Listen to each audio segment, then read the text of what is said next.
Okay. Shalom Uvracha, everyone. Welcome to our next Heilige Shabbos Chabura series. Today is the 29th of Shvat.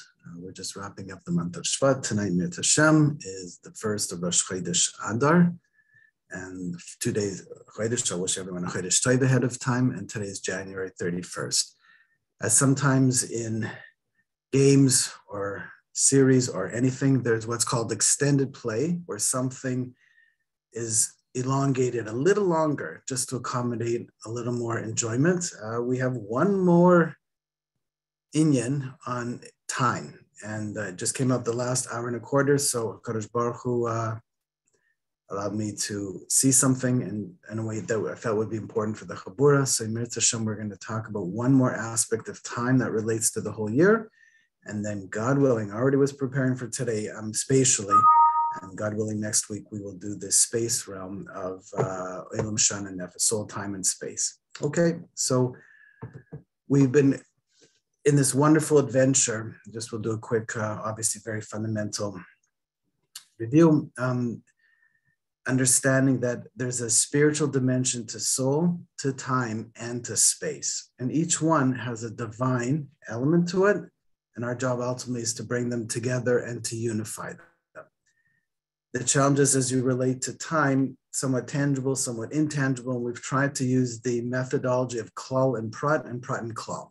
The whole goes to the part and the part goes to the whole to reconstruct the smaller to the big aspects of time. And we've come to see there's a way to join them together, to intertwine them, and to create a deeper sense of togetherness of opposite elements in time itself. And we have many examples from a moment all the way through quarters and parts of a year. So there's one part that we hadn't discussed, and it was brought out as a question, and I thought it was important and worthy to speak about it today. How to relate to the beginning of the year itself. Typically, we'd say a year is a year, and we'll be done with it. And now we could go to 7 years, 50 years, 100 years, 1,000 years, 2,000 years, 6,000 years, the whole 10,000 year process of creation. But how to actually think about the starting point of a year, that's something we hadn't talked about and was brought up as a question. I think there's a lot of depth to what the implications are. That's why I felt it was worthwhile speaking one more aspect about time today. And it's so important, obviously, that the Tanaim felt it was worth discussing. Okay, so we're going to reference here a Gemara and a Brisa in the tractate of Rosh Hashanah on Yud Amud Beis on 10b. And the Gemara is basically handling one fundamental idea. When was the world created? And meaning, when do we start the beginning of the year?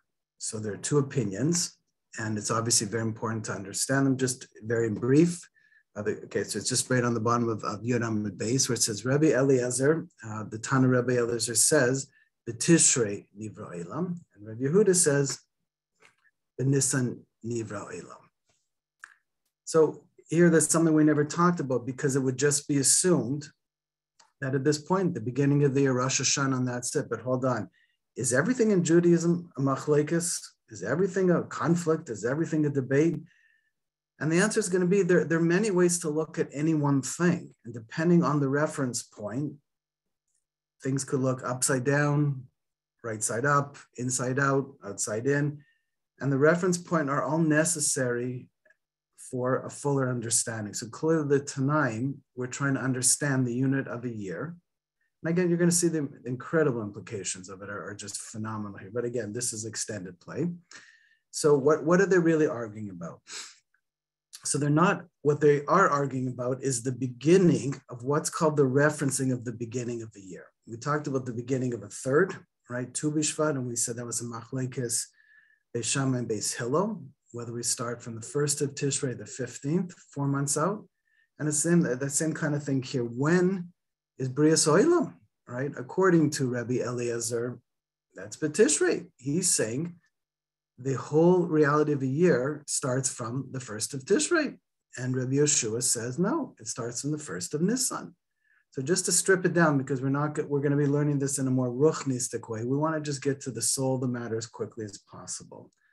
So we're going to basically say as follows. We're going to use the malach of ma'amer again, right? The bouquet, and loish a tiny bit at the end, right? The kneading, the flour and water mixed together to look at two dimensions of how to blend time. Okay, and basically it comes out as follows. They're talking about different reference points because the reference is looking at years versus months, shanim versus chadashim, and Rashi points this out. So shanim, the cycle of years, goes al pi the shemesh, the sun, and the chodesh, right, the levana, the new month, goes al pi the levana, the moon. So when Rabbi Eliezer and Rabbi Yeshua are arguing, they're talking about different reference points. The sun, beginning of the year, Tishrei, and the moon, the chodesh Nisan. Okay, so we understand that at one level, there is two luminaries, Shneim Oros Gedolim, right, the sun and the moon, but which one do we go by? So typically, we actually go by, and it's very fascinating, in some critical regards, the chodesh, the month, the moon. Why? Because the whole mitzvah of being mekadosh to the levana, start with one, very fundamental. Two, Klal Yisrael is said to be, there's a medrash that says Hashem is the shemesh and Klal Yisrael is the levana, and we reflect the light of Hashem. Hashem is our light, and he emanates light in this world, and we reflect his light in this world. And since we reflect his light in this world, Klal Yisrael is his representative of light, the toicha chayshach, within the darkness, to teach us that in this world, olam hazeh, a world of darkness, a world of divine concealment, Klal Yisrael is bringing Hashem's light to this world. And therefore, we go by the chodesh. And again, there are times, and it's very interesting. I mean, clearly by the chagim, we go by the shanim, by the year. So we start with B'tishrei Nivra Elam, right? Rosh Hashanah, the first of the four Rosh Hashanah. So we clearly go by the sun there. So we see that while fundamentally we relate to the moon, there are aspects of both, right? And interestingly enough, typically when we go by birthdays, we'll go by the Jewish birthday, which is tied to the moon, right? And the lunar cycle is offset because we know there's a shortage of 11 days every year. So it has to get recompensated back again through a Shana Mubaris, a pregnant year. So every 2.7 years, 7 times in 19 years, we add an extra month, which obviously is this year, Shana Mubaris, to offset the gap between the lunar and the solar cycle, to bring them together. So clearly we do want to harmonize them so that we ultimately work together, and we can ultimately work within that cycle. But if we could look at it from a more if we can expand it to look deeper into another level of ruchnius, because what we just said is ruchnius, absolutely. How would we begin to see it from a lens of ma'amer?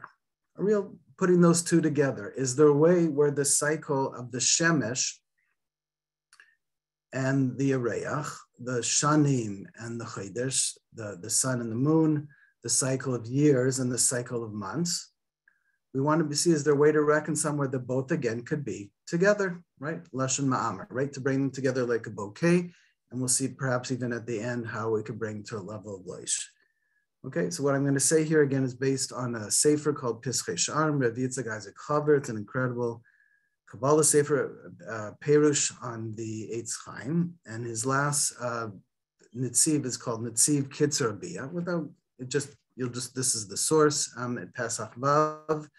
He has a fascinating explanation that I think very much applies here, and you can open it up in a tremendous way and just give you a much more dynamic flow of how things really can work together, and even in very broad ways like Shemesh and Yereach, and the Shanim and Chadashes, how they could potentially work together. So basically it goes as follows. It's a really incredible thing. The human being, and this is a Mishnah in Oilais, in the first parak, the 8th Mishnah, that says there are 248 limbs and 365 sinews that make up the body. The structural part of the body, the 248, and all the sinews that weave all the muscles and the skeleton together to keep everything connected, grounded, and whole. This farm, and Rabbi Isaac Chaver brings us down and says, do you know another level. It's very fascinating about the Ramach Avarm, the 248 limbs and the 365 sinews. They actually correspond to the male and female dimensions of one's internal makeup. The 248 is the male dimension, and the 365 sinews are the female dimension. And we'll see how this ties back to our original discussion. How so? So the 248 are the positive influence of something exerting itself in this world, right? Every limb has an extension and contraction quality, and it's exerting its divine influence in this world. And that's the Zachar part, the emanating part, the Mashpia part. The 365, the sinews that tie, all the nerve endings that tie everything together, very fascinating, correspond to the 365 negative commandments. And they're Shamur, the guarding part. So there's the Zachor, the remembrance part, which is the male, and the Shamur part, which is the protective quality, and that's the female. And Rabbi Isaac Chaver says that each one has a very essential part of fixing up one's nefesh. So one's spiritual nefesh has the 248 spiritual limbs to fix up the divine part of the nefesh and the 365 sinews of the nefesh, and therefore drawing vitality through the 248 positive commandments gives energy to the male part of the nefesh, the 248, and then the 365 gives to the female part. But what's this relationship between Shamur and Zachor? As we know by Shabbos, we light 2 candles, one for Shamur and one for Zachor. So while we need the remembrance, the positive fulfillment of the commandments, the Shamur, the protective quality, has a dual force. It keeps everything out and it preserves everything in. The 365 commandments very much have to do with keeping out everything in its negative form and preserving in the inner quality of the divine fulfillment, which is really fascinating. So if we can begin to look at it that way, excuse me, says Rav Yitzchak as a cover, the 248 and 365 are not just 2 separate categories. They work together, interestingly. The 248 limbs correspond to the 248 positive commandments, is each Jew's positive influence in emanating something in the world, the male dimension. The female part is while we're trying to positively perform, we always have to have a protective quality around us, the Shamur part, the part that says, be careful, watch out. There's lots of pitfalls and traps and all sorts of things that we can fall into and as a result fall away from our spiritual pursuits. And he says, only by the Shamur and Zachar working together, there's the bouquet, can we both push out the Ra, the negative forces that would try and intrude on our spiritual efforts. And at the same time, we can actually come and try and refine within ourselves our own admixture of good and evil within us. So therefore, the 248 positive and the 365 negative commandments, he's telling us they're not just 2 ways of looking at commandments. They actually have a very intimate partnership of Shamur and Zachor, guarding against and remembering and following through with. And he says that is itself the male and female dimensions of spirituality, which means they're not only not separate, they're very much together. And it means that we now have to expand our mind to look at the interrelationship, the togetherness of we'll say the Zachor and the Shamur, the remembrance and the guarding, the 248 positive, the 365 negative. And they have a dual role. The Zachor is coming to emanate the koyach of Hashem's chesed and emanating his ultimate goodness in this world. The 365 negative, the female, is coming to create a protective shelter, an insularity around that again keeps out the Ra and allows the Zachar part to remove the Ra from within and to make it more purified on the inside. And together, ultimately, they have a very strong partnership, which is very, very fascinating. So if we apply it back to the Ureach and the Shemesh, we see a very fascinating thing. They're very much bound up with one another. Why is that? So this is a Rashi in Makos on Chav Gimel Amud Beis that says one of the reasons why we have the 365 sinews is they actually correspond to the 365 days of the year. Well, hold on, that's the Shemesh. That's the cycle of the Shemesh. But I thought that the Shemesh is the male part and the Ureach is the female part. And yet the 365 from that orientation would be, the 365 would be the male and the Ureach is the Chodesh would be the female. So that seemingly doesn't fit. So I think what you have to say is as follows. Ultimately, the Shemesh and the Ureach really have to work together as one divine unit.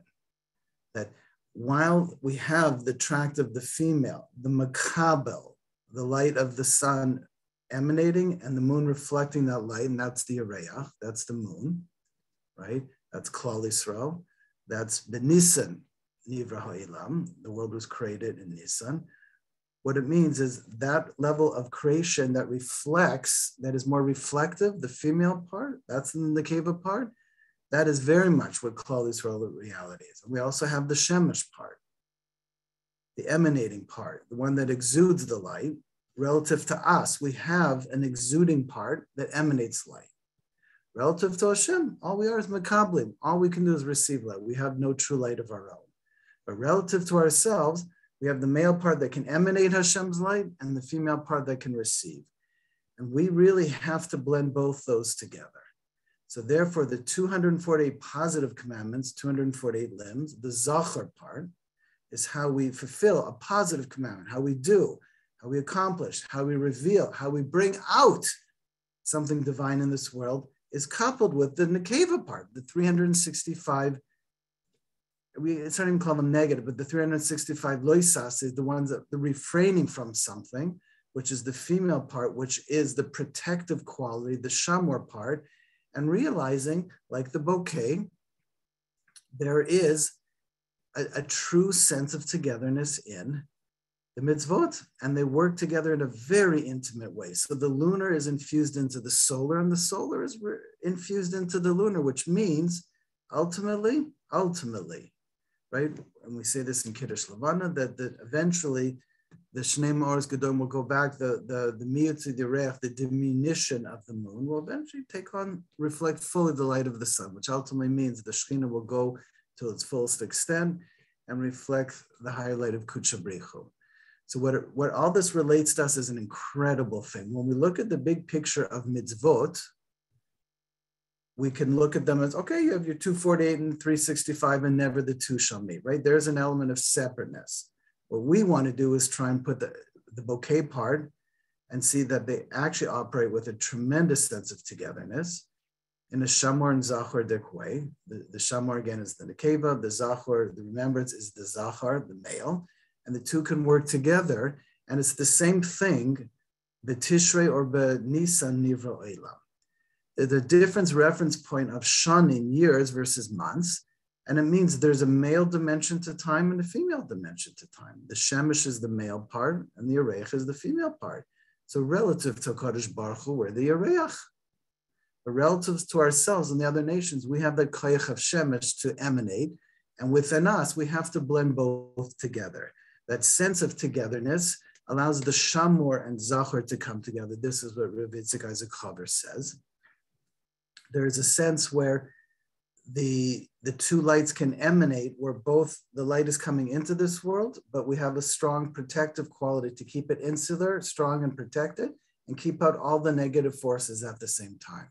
When we can work on both of those together, then we're blending on the bouquet level what the 248 and 365 commandments are, that they work together, in partnership, in tandem. They're not separate, they're not independently working. They really work together in a divine partnership. And in that sense, the Shemesh and the Ureach, Tishrei and Nishan, is the same thing. It's not one or the other. We ultimately try and bring them together because there's different cycles that work in different ways. And we're sensitized to both. On the one hand, we have to understand the Lavan itself is a purely reflective luminary.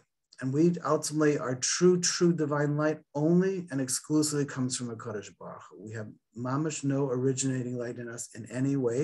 And we should always know Hashem is above us, and our light only originates from him. But yet when we're in this world and we're toiling, we're doing our voida, we have to also feel our inner light and how we can emanate it out and how we can bring those two together. So the two sets of commandments, the 248 and 365, teach us these two dual forces, like the Nisan and Tishrei, the Shemesh and Ureach, the two starting points for a year, whether it's an emanating force or a receiving force from the year or the months.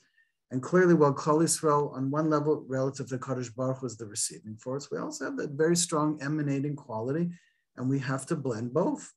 So we see as that all that comes down into the realm of the 248 and 365, that we have to reconcile that split as well, the Shemesh and Ureach, Rosh Chodesh Nisan, Rosh Chodesh Tishrei, that we have to have dual forces in us, which again corresponds to the Zachar part, the emanating part of all the mitzvahs aseh that we do, and the mitzvahs lois aseh that shaykh to each gender, that we refrain from. But the partnership, again, this is the bouquet part, the loish, actually rather the ma'amer, is putting them together while they're still separate. You still have the positive and the negative, but they have a very intimate partnership. And we even see that, like under the chuppah, where the man is there at first, the woman makes full 7 circumferences around. That's the Shamur part around the Zachor. She's creating protective walls. She's breaking down barriers. She's creating new realities. And the two together are creating a divine partnership. This is what Rabbi Yitzchak Isaac Haber is telling us about the intimate feel between the 248 and 365, the Shemesh and the Ureach, the male and female, the emanating and receiving forces. And there's a way to couple them in a way that you can feel more harmonization within oneself and one's avoida when you don't polarize even on a larger level the mitzvot themselves. Because once you just say positive, negative, and never the two shall meet, there's already a split in one mind. We've already compartmentalized this is here and this is here, and they meet. What we're doing here, and it's just an incredible piece that he's telling us, and I think it applies beautifully to this Gemara, is to tell us that it could look like B'Tishrei Nivra Olam, Rabbi Eliezer, Rabbi Yeshua, B'Nisan Nivra Olam, and think, okay, they're just talking about starting points. They're talking about two different hanhagas, two different operating systems in creation tied to the Shemesh and the Ureach. And ultimately, we want to be able to blend both and see the emanating and the receiving forces, the Zachor and the Shamor, as its microcosm in the 248 and 365. And we have those working together.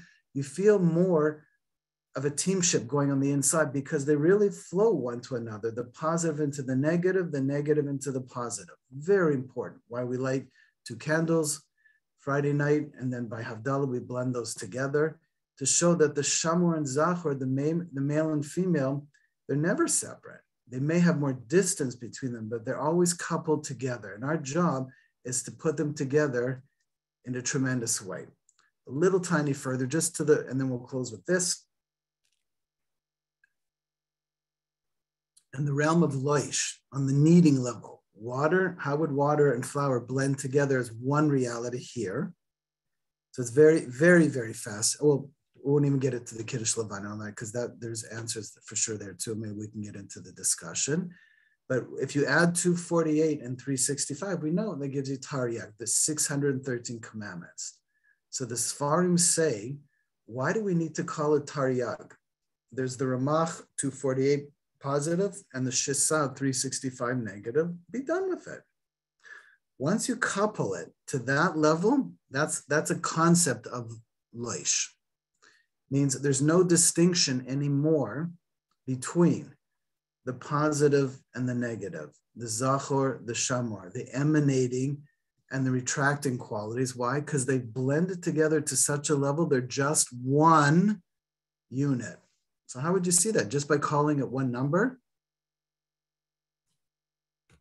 So 613, if you add up the mispar cotton, just add up the lower numbers. 6 plus 1 is 7, plus 3 is 10. So 10 represents a unit of wholeness, the 10 sfirot. When you knock out the 0 to distill the mispar cotton, it goes back to 1. So you see a very fascinating thing here. That on the one hand, each mitzvah is a world unto itself. It's its own expression of Shem Havai in this world.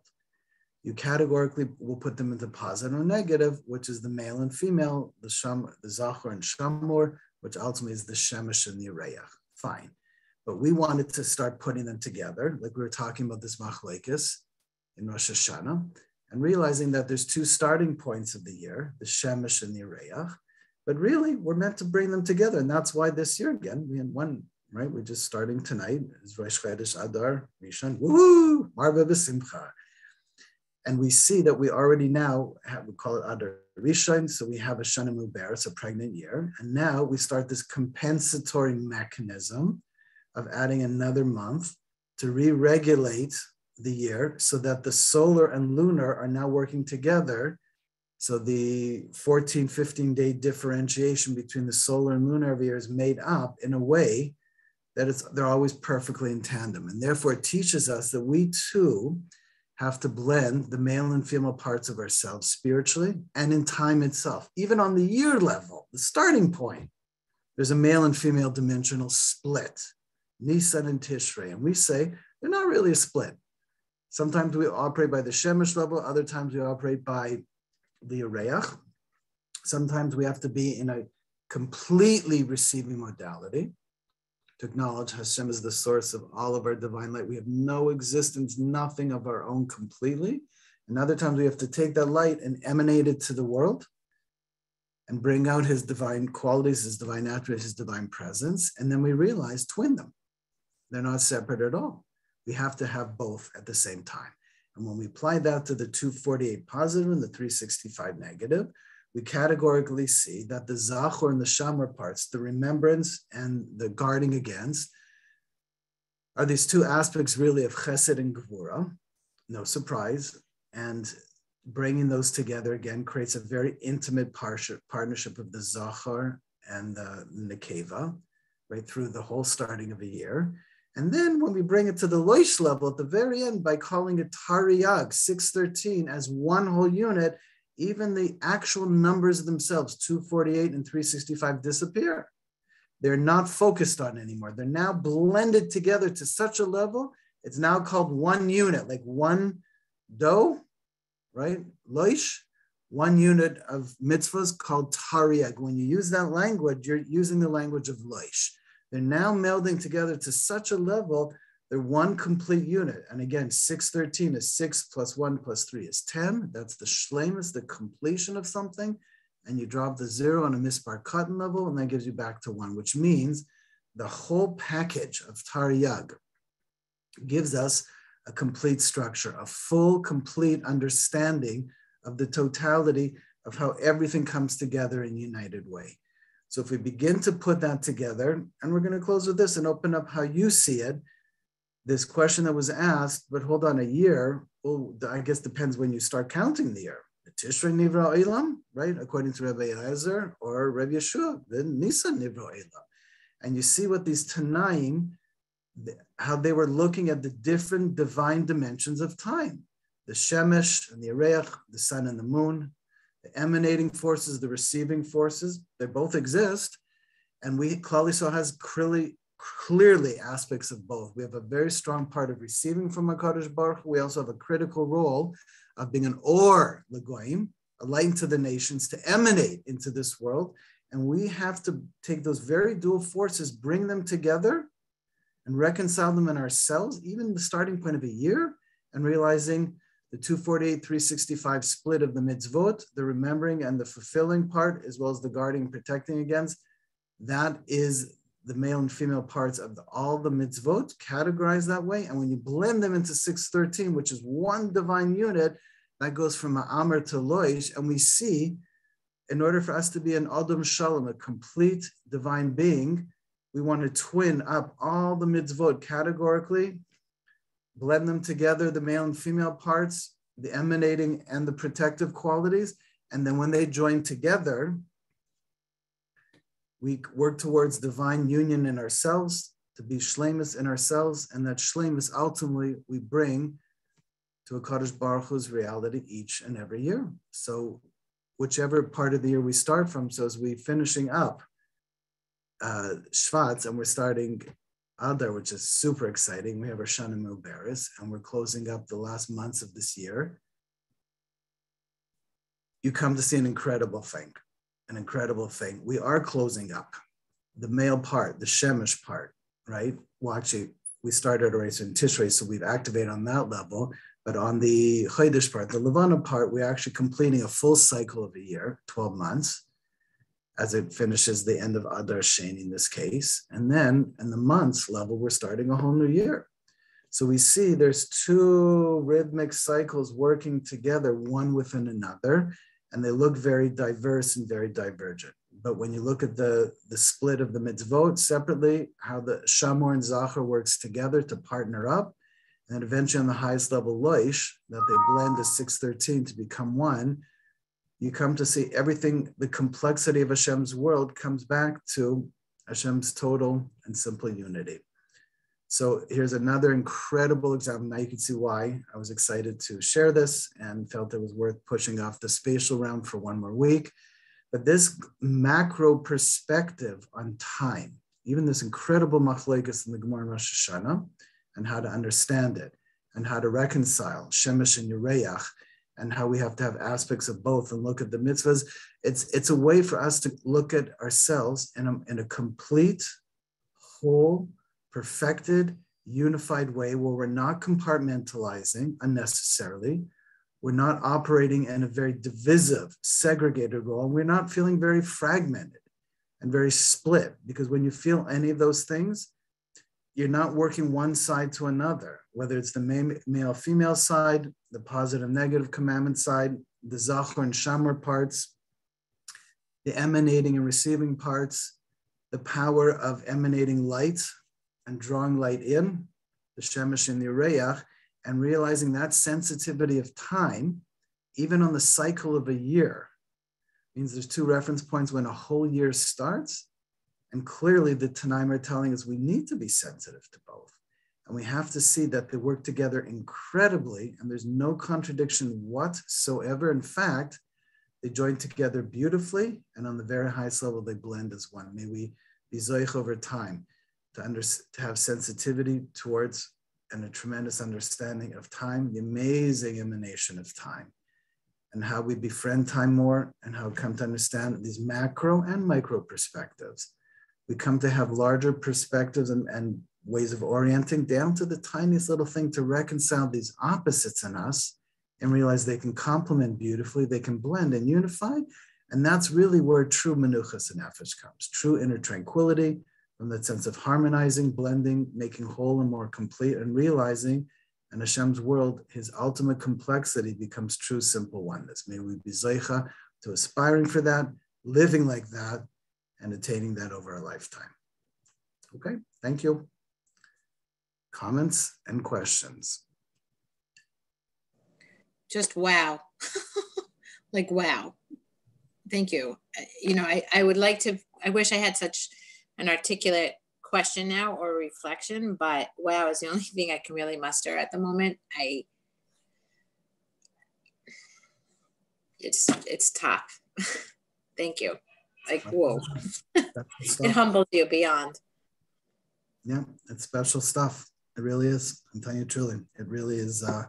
When you see things in a much more holistic way, again, it's a lens of Ma'amr and Lush. This is why I'm saying that these malachas are not just stam. It's telling you when you can see things in macro perspective, the goal is always to see how everything fits together, joins, integrates, and becomes one. It has to fit together at every level in soul, through time, and then into space. I was already working on space this morning. It was just Hashem talks in incredible ways. And you see the enormous complexity, but when you just keep coming back to these same core principles, they never let us down. Why? Because Hashem's perfection is symmetrical at every level of existence, from the most macro levels of time to a simple moment.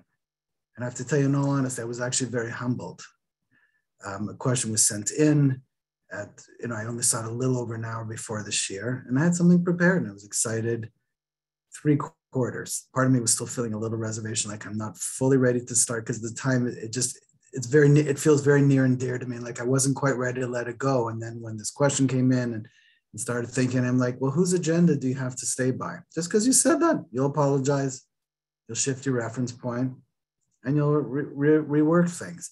But when you see how these things fit together, something is simple, an incredible machlekes in the Gemara, how it fits in a more ruchnistic way, and how the two dovetail, and you're putting it back into Melachos. Hashem is telling us, we have to always be looking at klal and prat, because the truth really is all the tensions in our life come from not reconciling these pulls within ourselves, whether they're pulls in soul, pulls in time, or pulls in space. So sometimes people say, I'm so disoriented because, like the Chagim, you have a whole different time frame. You have Rosh Hashanah, then Yom Kippur, then Sukkot. So you go back into different kinds of zmanim, different kind of time zones, literally. When you understand there's different dimensions to how time works, it could feel disorienting, but the positive side of disorienting is you have to get out of one to reorient to something else. And then when you go from Chol to Kodesh and Kodesh to Chol, weekday to Shabbos, of course it's supposed to be disorienting because you're going to a higher hanhaga of Zman going into Shabbos. And right in the Gemara in Be'an Tez Zayin Amid Aleph, when it talks about the Neshama Yisera that you get going into Shabbos, we say Shabbos Vayinafash, and the word Vayinafash is a nitricon for Voy Nefesh. The soul goes, oi, because after Shabbos it leaves, it fetches like, oi, kreks, oi, I'm losing this higher level of consciousness. And so we have Havdalah, and we smell the besamim to soothe it and comfort it and strengthen it. We have the Malava Malka to escort the Shabbos Shechina out, the higher level of Gili Shechina, to transition back from Kodesh into Chol, because you're getting disoriented again from a reality of Isser Malacha, where you're not interacting with the world and being Meshana the Chumres to restructure the physicality of the world. And now you're going back into that reality. Feel the lowering. Voy Nefesh. So that disorientation is healthy if you transition properly, as well as going into Shabbos, Kabbalah Shabbos. And that's true for all the different aspects of Zmanim. So we just introduced another one, the dimension of the Shemesh and the Yereyach, and how to reconcile those. And you're going, wow, no wonder why life can be so confusing and time can be so disorienting, because there's so many kinds of dualities that are at interplay all the time, in soul, through time, and finally revealed in space. And when we get to the spatial realm, you're going to go, oh, no wonder why I can be so challenged with materialism and physicality. All sorts of physical challenges people have with physicality itself. And that's tied to the spatial realm. The Bahami's part of the spatial realm and the soulful part of the spatial realm. But the root of that is up through time, and the root of that is in the soul realm. So as we start to see soul, time, and space are very much all working together, and the amount of conflicts are huge. But the good news is, and I'm saying it's good because look what we did today. Look at what Rav Yitzchak Isaac Chaver is telling us through the lens of the Gemara, and how to look at on a micro level. Everything is swirling around and everything feels very, just so complicated and so conflictual and so at odds and so at tension with everything. But when you go to a macro orientation and a mega macro orientation, it's like having a storm down below. And then the captain says, ladies and gentlemen, fasten your seatbelt. We're in the midst of a very thick storm. We're going to make a very sharp upwards turn. Fasten your seatbelts. You already said Tefillah Seder. You'll be good. Your Creator will protect you. Now we're going to ascend up. And once we do, it's going to be purely blue. And you're going to see this exquisite, pristine blue. And you're going to look down at the storm. And you're going to go, wow, there's a storm down there. Look at how pristine blue and how every this is so calm and tranquil up there. That's what a mega and a holistic perspective gives you, an ability to see above the storm and to see the beauty of everything and how everything fits together. That's really what this kind of Torah is doing, especially through the Melachos of Ma'amar and Loish. It's giving you a macro perspective of how to rise above the tensions in time itself, befriend them, couple them, and then eventually intertwine them to one reality. So eventually gives back to total simple oneness. That's, you see, we all need that. Every last one of us needs that. And our life is full of these constantly, continuously, and these tensions can be immense. And yet somehow if we can lean into the tensions and give it the right attention and frame it, the dualities the right way and see how they can be compatible and how they can work together. There's Ma'amar again. And then you can intimately create a deep sense of together. Then there's a place to come back again to divine unity. And that is the Menuchas and Nefesh, that's the inner calm, that's the Shleimus. And that's what our souls are pining for every moment. We really are. We just don't even realize it because we're just so steeped in the murkiness of Olam Hazeh and the amount of fast-paced and acquisition and moving this and shifting that. We're just trying to keep up with the moment. We lose our outside perspective, or maybe said more accurately, our inside perspective. So that's why, again, this is so very fundamental. And to hold this into place is really chashuv to hold on to, because Mirza Hashem, we will try again for next week to start the spatial realm, but we can't lose the soul and time parts of Ma'amar and Loish as we go into the spatial. We're just going to see the spatial realm is the most tangible and the most concrete. But the truth really is all the conflicts you will have in space, in the gashmistic things and the chumr, the physicality of things, and there's so many kinds of challenges people have in spatial things. You're going to see they all originate through the soul and the time. So what we opened up today is tremendous of how to harmonize and blend in the deepest way all these different aspects of ourselves, and realize we need to come back to simple unity. That's where we have true inner peace. There's no other peace but that. Everything else is just temporary, a quick fix of this and a quick fix of that. It's not going to get us anywhere. You want to follow up a comment or question, or was that Michaliva? No, I'm listening. As I'm listening, it's what I'm trying to pull from what you're saying is something to try to do practically. Like, I mean, I know this is being recorded, but it's okay. Like on a physical level, I've never experienced this. I am so dizzy since like Friday night. Like, you know, when you feel like you're going to fall into something, but like to a point where it's like making me a little not functional. And I dive into Hashem to stay on this class because I know how holy it is.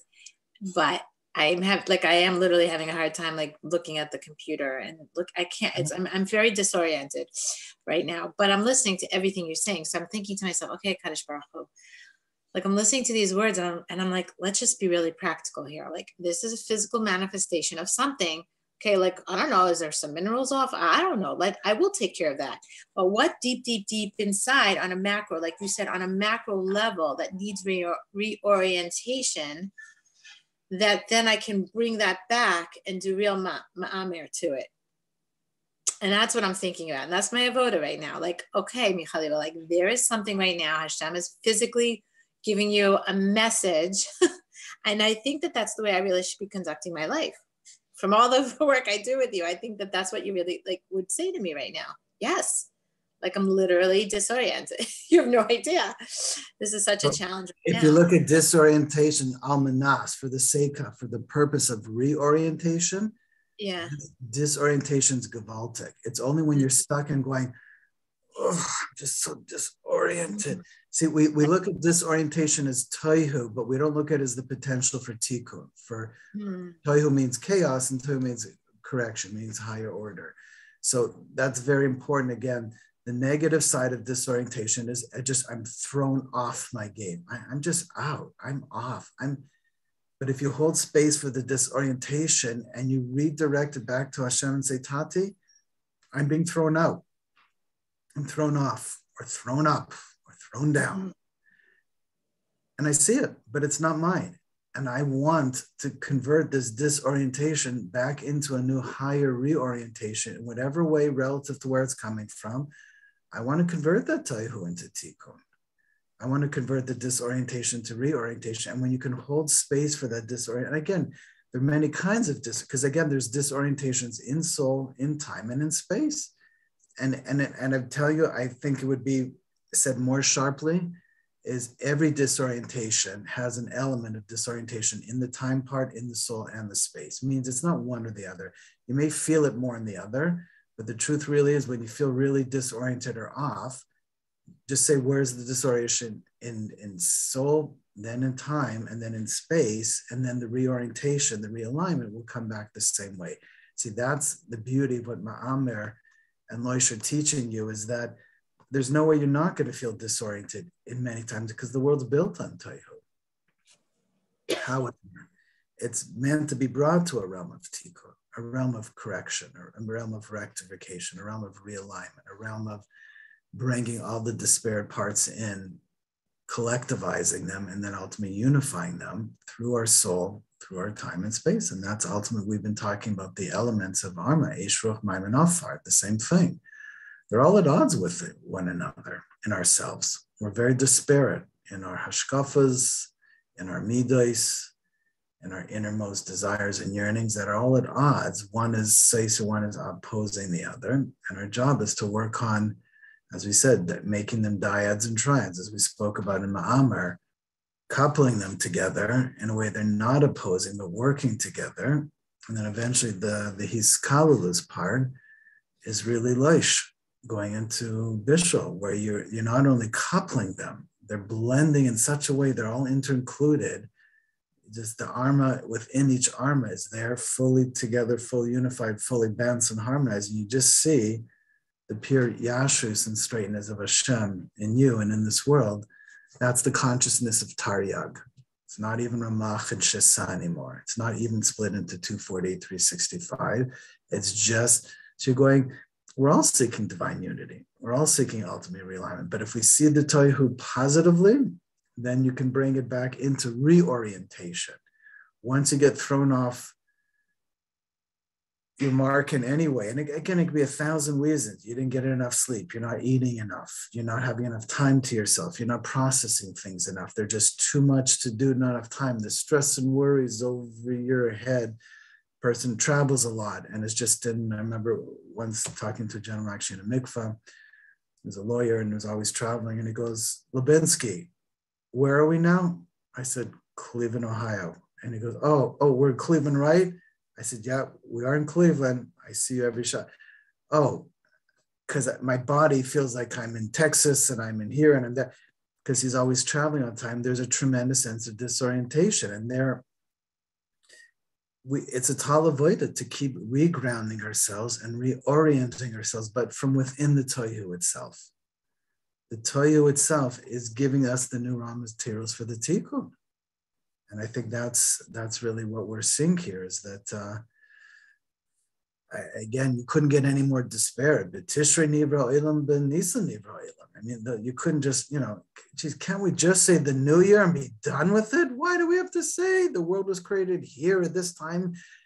Yes, they're exactly 6 months away, but we have to fight and debate everything. The answer is no. We're looking at every form of duality in this world, how to bring them together, and how to unify them so we can unify Hashem's presence in soul, time, and space. And that means we have to befriend all our forms of disorientation and confusion in every way. And we have them all the time.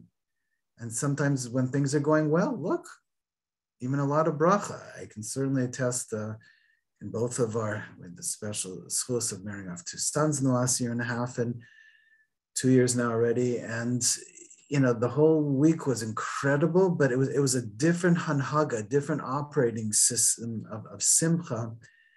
I had to work extremely hard to build in several markers throughout the day and the week to feel grounded in that simcha, where I could be in it and still tied to the week and Shabbos, and without, just because it's very high level stuff, a simcha, a real, whether it's a birth, a bris, an upshurn, a bar mitzvah, a wedding, a grandchild. A simcha is a gilui of elokus, and that Shefa Bracha can create tremendous disorientation, even for really beautiful things. It could still create disorientation, but not in a bad way. Again, the disorientation means a ribui bracha. So that means your whole system now has to expand. I'm not used to this. I'm not familiar with this. I don't know how to relate to this. That's true in every way. And it just has endless implications. And again, that could create a sense of disorientation.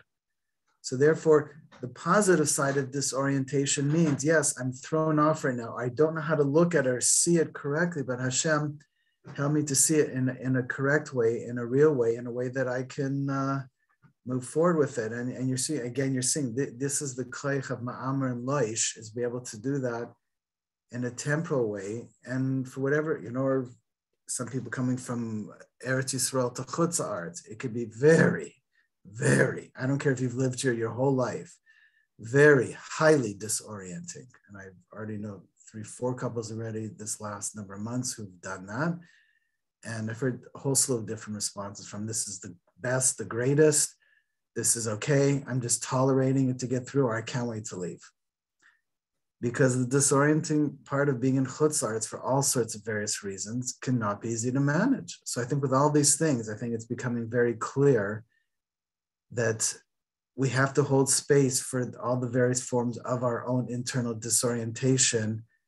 And again, that's on the spatial realm, coming from Chutz Haaretz to Eretz Yisrael, or Eretz Yisrael to Chutz Haaretz, the same thing. You'll feel it both ways. The question is just how you embrace it, how you define the dualities, the polarities of them. Then you use ma'amar to see how they can come together and blend. And then the loish, how they can merge and meld to create one new whole reality. And then you come to see, wow, there's no place and nothing where Hashem isn't, because he's in everything, everywhere, all the time. And the more I'm open to seeing that and hearing that and relating to that in every part of my life, then every part of our lives, all the disorderliness can get reconfigured into higher order. This is high level growth all the time, but this is our lives on the ground all the time in a human way. It just requires the right seichel and the depth of relating to our lives, including the difficulties, the challenges, the tensions, the conflicts, the disorientation, but to put a higher divine orientation on it and realize there's no place where Hashem isn't, because Hashem is in everything. And the more we can honor that, and that's what we're doing today on the year level. So actually it's very relevant when the year starts, the Tishrei or the Nisan, because the orientation of Shemesh and Yereach to the world as the Mashpir Makabel, as the starting point, and how you blend those together, it's critically important to how you orient to an experience. So this is very, very essential. So this, again, I appreciate Michaliba's reflection about disorientation, because the truth is, things aren't always going to fall into place, and we have to be okay with it. Okay, please don't I don't know who that is, but Rachel? Yes. Hello, Rabbi. Shalom Uvrach. Also, my Chutz Haaretz Eretz Yisrael comment may be relevant to you, huh? Yeah, I just couldn't keep quiet there. That's like, you just hit it on the nail. Like, I've been feeling, you just described this whole share exactly what I've been feeling, and kind of like, I haven't had time to process because I've been, Baruch Hashem, very, very busy visiting my children here in Chutz Haaretz, but it's been a bit of turbulence, and I love your visualization of being in an airplane and going over the turbulence and, seeing the blue sky. That's very helpful for me. And I was going to ask you, like, I was feeling the turbulence and I was feeling the tension of, like, being here in Chutz Haaretz and being here in this very, very real realm of babysitting and running here and there, and Eretz Yisrael, it's a very, very different existence. It's a very kedusha. It's an existence of kedusha, and there's kind of this polarization, and dichotomy that I'm mentioned very strongly, and you just really helped. I was feeling frustrated that I wasn't feeling English all the time, and you just kind of helped me to not judge myself and just be okay with the tohu and be in the turbulence, and that the turbulence is not a negative thing, that there's the blue sky over the turbulence, and in it is okay and not a negative thing. So if you have any further advice about how to be in the turbulence when you're going, that would be very helpful. Okay, so I guess as airline attendants will tell you, fasten your seatbelts when you're in the turbulence. But right, so let's bring up the question because I think that's very important. So the first thing again is to validate turbulence. Why?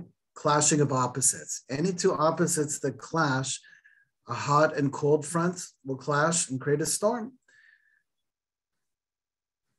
Eretz Yisrael versus Chutz La'aretz will create that clash and will create a storm. So the turbulence is a positive thing of two things of an opposite nature clashing and creating deep friction, and that friction creates tension, and that again, obviously, tremendous billable confusion.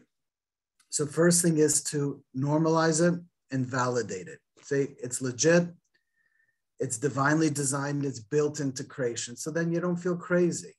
You may feel unsettled, and it may feel very destabilizing, but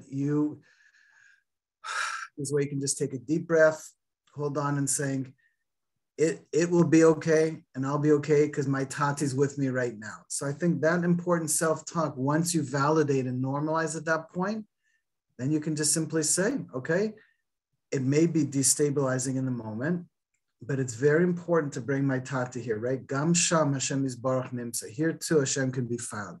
So as soon as you bring that consciousness of the Sheish Mitzvahs to Medias, in whatever level you can in your mind, heart, and desire, and you allow Hashem to be there with you, all of a sudden, the tension and friction gets reconverted because I start to feel more settled in Hashem, even though the external circumstances are unsettling.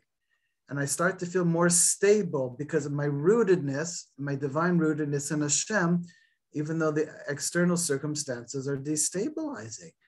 And then I start to feel more relaxed, and I start to feel more open, and I start to feel more cognizant, and I start to feel more thankful and appreciative and grateful and praiseworthy. And then I start to feel joyful. Why?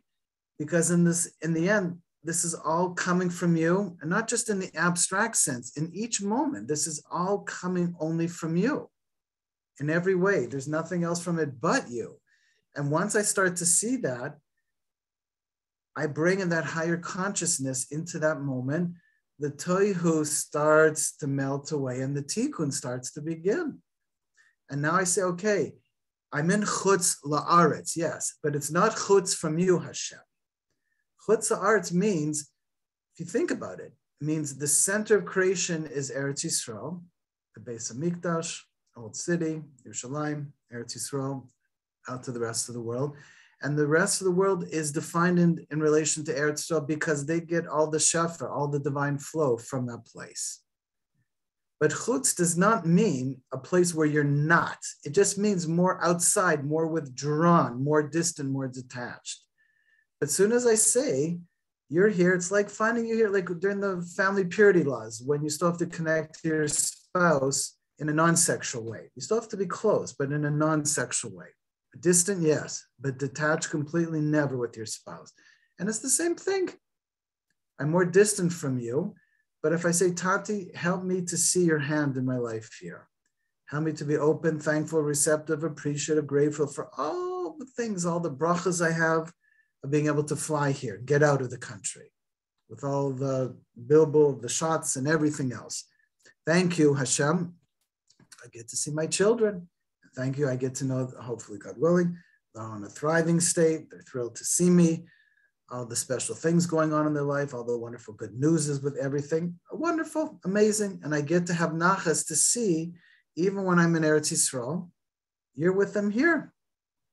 And you're with them directly, and you have all the right shluchim for them, and you're watching over them. And it's very securing for me, Hashem, to know that they're your children first and my children second. And I can feel the security of that, knowing that the whole time that I've been in Eretz Yisrael and Sfas, I can feel the security to know that they're still in a growing and thriving modality, even though I'm more distant, but I'm always connected to them and they're always connected to me, and you're always with them.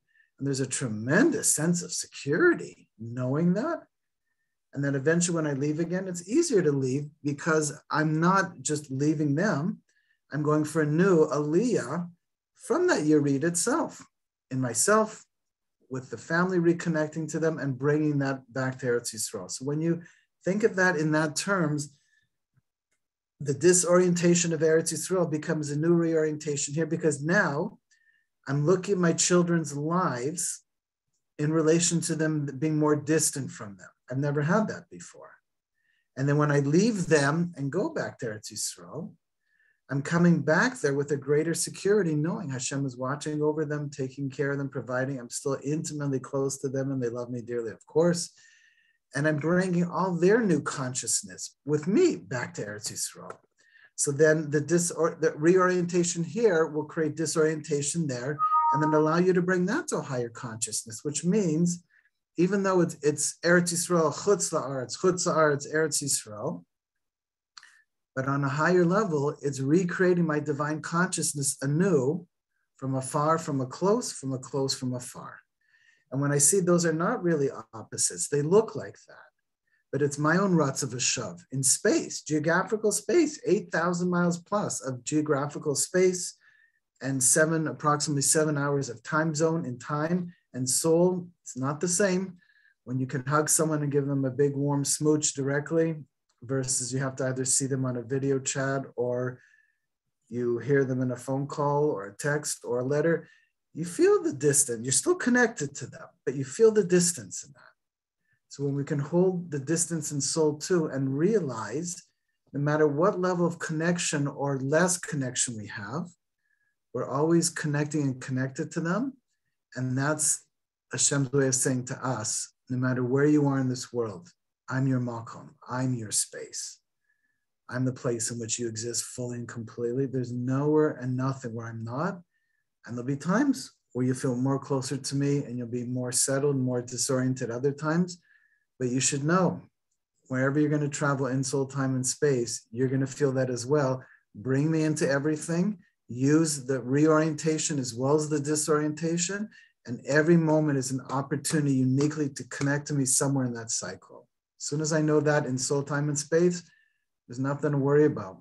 There's nothing to be concerned about. I can see the beauty of each point of tension, disorientation for the sake of reorientation. And then when I come back, that whole trip gets reconverted into a higher aliyah each time. You're going, can it really be that way? And the answer is, of course it can. Why wouldn't it?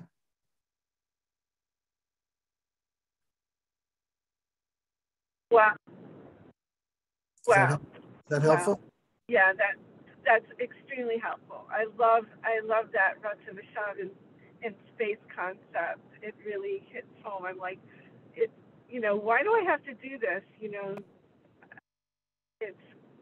It seems to be a little bit overwhelming, the thought, but that helps very much, the Ratzav Hashav concept and bringing it to a higher level. That's what Ratzav Hashav is. So thank you. This whole thing is so perfect. Thank you so much. It's very timely. Obviously, this is what Hashem wanted for the Olam. So this is what we're doing. It's beautiful stuff. It's very reaffirming. I'm hoping everyone's feeling the security in that, but it's a panemius security. Externally, it may feel insecure, very unstable, very even volatile, and very fragile. But inwardly, when you go to these places and you find that deeper interconnection and how to take the opposites and start working on converting them to greater togetherness and towards that divine oneness through in-soul, through time and space, ultimately, you see it comes out from a moment of time to a year, and we could do this at the 7-year level in 50, 100, 1,000, 2,000 years, the units of time, and then the 6,000 years of creation and all the way to 10, you're going to go, it blends at every level. Why? Because no matter what level, micro or macro, you're going to look at it, Hashem is always asking us, here's the new form of duality in soul, time, and space. And through your voida and your inner purification, refine it in a way that you can remove some degrees of the raw out, bring in more of the degrees of taiv. And in that greater realignment, reveal more of my divine taiv in this world. And the more we do that, the more we can feel his divine presence, the more we can feel all the different parts of our lives folding in together. And then once in a while, you get that very special place of complete divine unity where everything completely merges and you can feel Hashem's all-encompassing presence, his simple oneness and unity. And you're going, that's the internalization of Ein Lavadai. And you're going, wow, creation is so challenging, difficult, and harsh, and so sweet and beautiful and wondrously amazing at the same time. And the fact that one is born out of the other, awe-inspiring. Awe-inspiring. And sometimes we have to go through these big shifts, quantum shifts.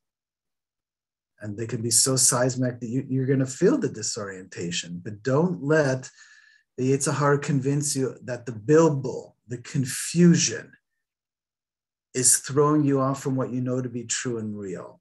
Just say it's creating more charge, more force, more intensity that's helping you to propel your life forward to bigger things, greater things, and higher things.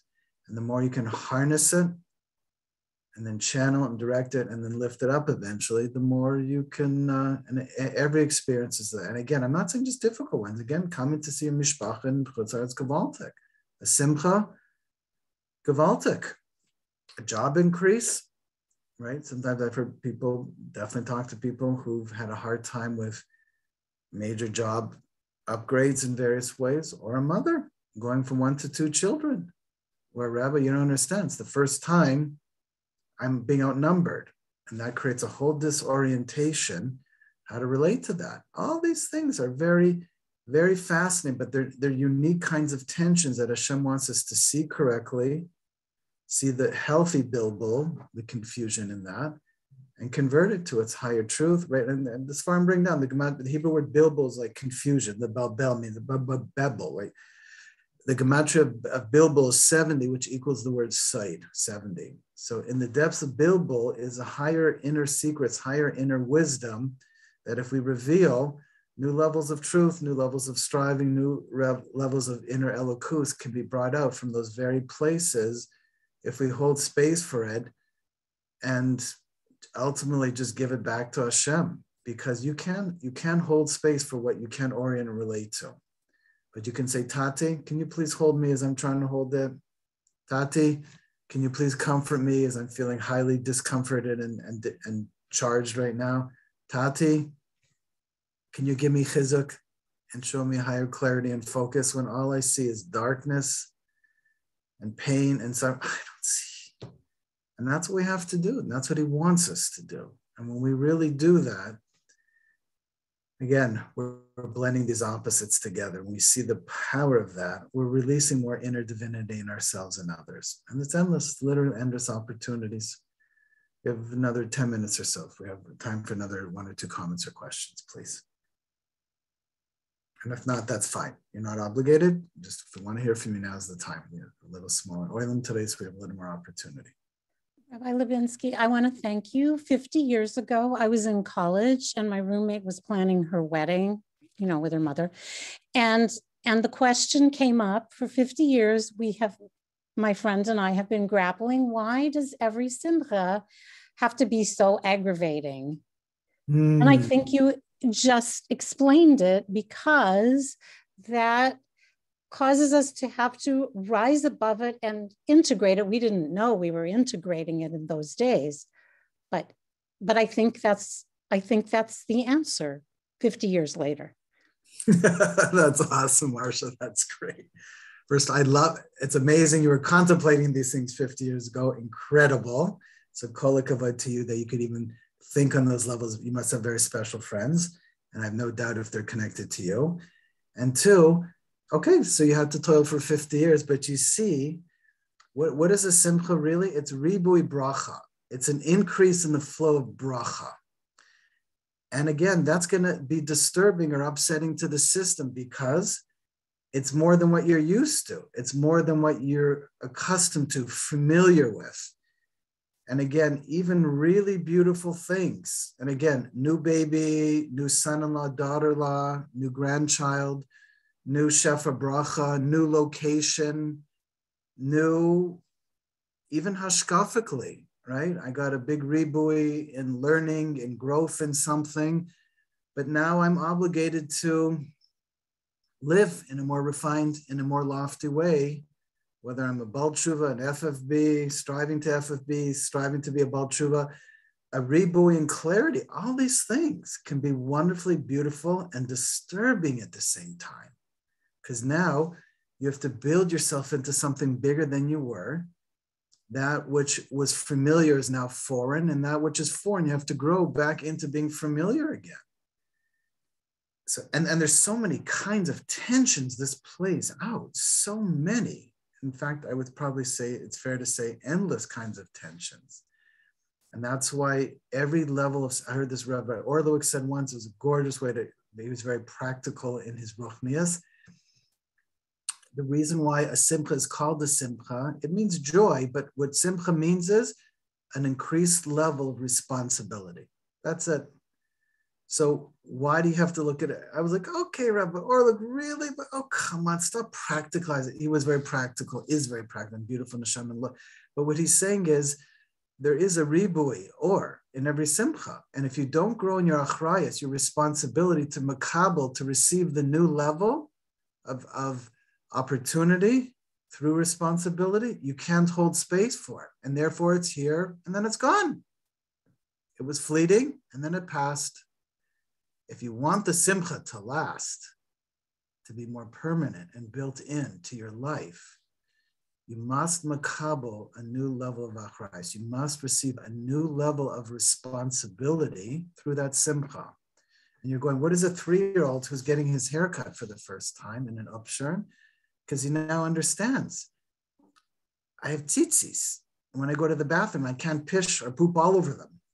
And I got my little payas and and that means now I have to now be mindful of my own thinking process, including brushing my hair and included thinking about things and being mindful of things. Already at 3 years old, the Torah says there's a beginning level of divine consciousness at that level that carves out the mitzvah of tzitzis. And even though it's al pi chinuch and for payas, all the way to bar and bar mitzvah.